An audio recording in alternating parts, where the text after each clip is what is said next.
एक महारानी की कहानी। ये कहानी एक राजा और उसकी पुत्री की है। राजा ने अपनी पुत्री को शासक के रूप में चुना था क्योंकि राजा की एक ही संतान थी जो कि उसकी पुत्री थी। इसलिए राजा ने उसे राज्य के काबिल बना दिया था जिससे वह राज्य पर शासक कर सके। ये कहानी आपको पसंद आएगी। राजा के एक ही संतान थी और वह उसकी पुत्री थी। राजा यह भी जानता था कि उसका वंश चलाने के लिए उसे किसी को तो शासक बनाना ही पड़ेगा। इसलिए राजा ने अपनी पुत्री को सभी प्रकार की शिक्षाएं दी थी जिससे कि वह आगे चलकर एक अच्छी शासिका बन सके। राजा की प्रजा जानती थी कि अगर इस राज्य पर कोई भी मुसीबत आती है तो हमारे राजा संभाल सकते हैं, लेकिन उनके वंश में कोई भी राजकुमार नहीं है, इसलिए हमें नहीं लगता कि यह राज्य ज्यादा दिन तक चल पाएगा। राजा ने अपनी पुत्री को सभी प्रकार की कलाओं में निपुणता हासिल करने के लिए योग्य बना दिया था। एक दिन वह भी आ गया जिसमें उस राज्य को संभालने के लिए उसकी पुत्री पूरी तरह से तैयार हो चुकी थी। राजा ने ऐलान करवाया कि आज हमारे राज्य को संभालने के लिए हमारी पुत्री तैयार है, इसलिए सभी लोगों से निवेदन है कि हमारे राज दरबार में पधारे और हमारी पुत्री को आशीर्वाद दे जिससे कि वह हमारे राज्य को अच्छी तरह से चला पाए। राजा की जनता दरबार में हाजिर हो चुकी थी, लेकिन उन्हें बिल्कुल भी यकीन नहीं था कि राजा की पुत्री यह बड़ा काम कर पाएगी। तभी राजा के सैनिक ने आकर यह बताया, हमारे पड़ोसी राज्य ने हम पर हमला बोलने के लिए तैयारी कर ली है। युद्ध की बात सुनकर सभी लोग घबरा गए क्योंकि वह नहीं जान पा रहे थे कि हमारे राज्य में अब क्या होगा, क्योंकि राज्य को संभालने के लिए राजा की पुत्री थी। राजा अभी बूढ़े हो चुके थे, इसलिए वह युद्ध करने के लिए तैयार नहीं थे, लेकिन उनकी पुत्री ने कहा, इस राज्य को बचाने के लिए हमें युद्ध तो करनी ही होगी, नहीं तो हमारे पड़ोसी राज्य हम पर हमला बोलकर हमारे राज्य को अपने राज्य में मिला लेंगे।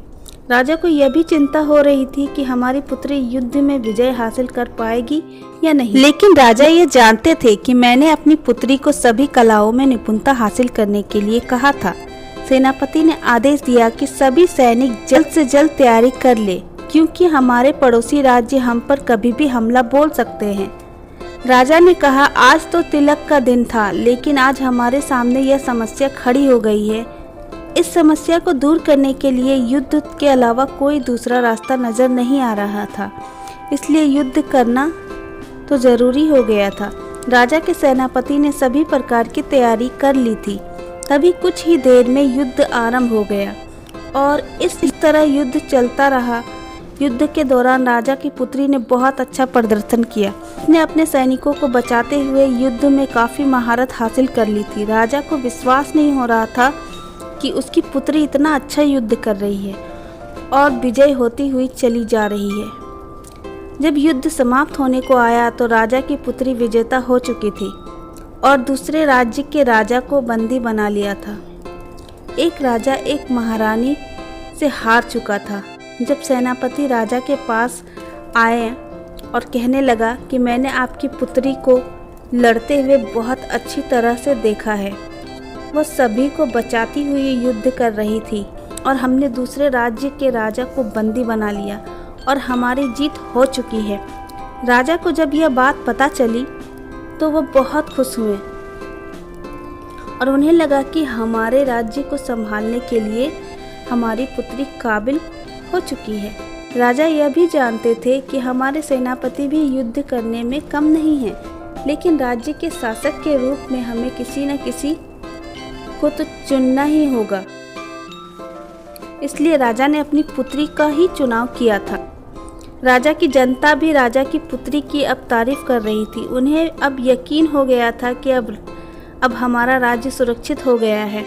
जब राजा की पुत्री राजा के पास आए और अपनी जीत के बारे में बताया तो राजा खुश हुए और कहने लगे कि हमें उम्मीद था कि तुम ही जीत जाओगी। राजा की पुत्री ने कहा कि मेरी जीत आपकी सोच पर है, आप मुझे अच्छी तरह से जानते थे, इसलिए हम जीत पाए।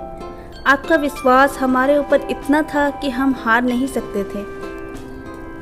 उस दिन राज्य में महोत्सव आयोजन किया गया था जिससे कि सभी लोगों को वहां बुलाया गया था और सभी के लिए भोजन तैयार कराया गया था। रानी राजा के पास आई और कहने लगी कि आप हमेशा यही सोचते थे कि हमारे पुत्र होना चाहिए था, लेकिन पुत्री को देखकर ऐसा लग रहा है कि हमें पुत्र की आवश्यकता ही नहीं है।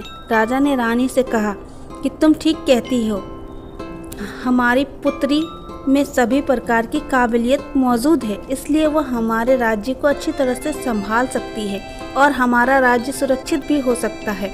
यह कहानी हमें बताती है कि हमें किसी की भी चाह नहीं रखनी चाहिए।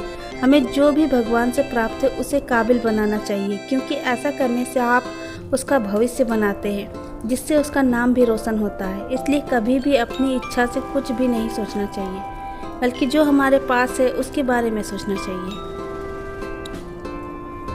तो आपको कैसी लगी ये कहानी हमें कमेंट करके बताइए। वीडियो को लाइक करिए, चैनल को सब्सक्राइब ज़रूर करिए।